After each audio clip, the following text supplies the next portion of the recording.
Loves censorship and hate journalism. She joins us tonight. Boy, that title is chilling but true. Sharyl Attkisson, thanks so much for coming on. What effect do you think the tech companies had on this election?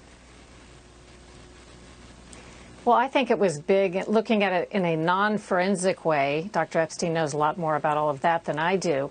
But just looking at the influence that they've had over the past couple of years after a concerted campaign that began in 2016 on the part of political and corporate interests to try to control the internet landscape, the information that we get online.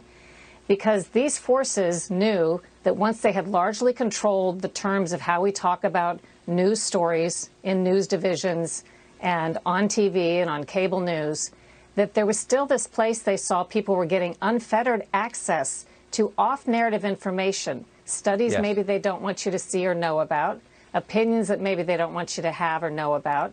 And so they set out their goals to then move into the internet in a way like we hadn't seen before, in a very overt way in those weeks before the election, in fact, to try to control that information landscape as well.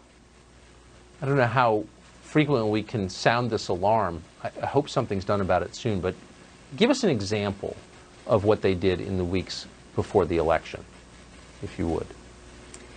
Well, there are plenty of ways and hidden ways that every day our information is controlled. And it's, for example, Google actually made this announcement when coronavirus hit that they were going to direct searches to the World Health Organization, which in retrospect admitted to WHO it had gotten certain things completely wrong. But that's where we were being directed because of the partnership that they developed, because interests wanted us to go there and believe that.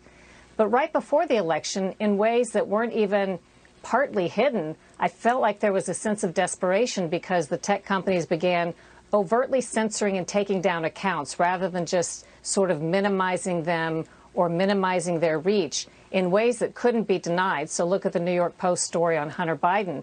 And the audacity of that, but to not even care in those couple of weeks leading up to the election that we saw exactly what they were doing, because they knew there would be no repercussions for that before the election and perhaps none, quite frankly, after the election.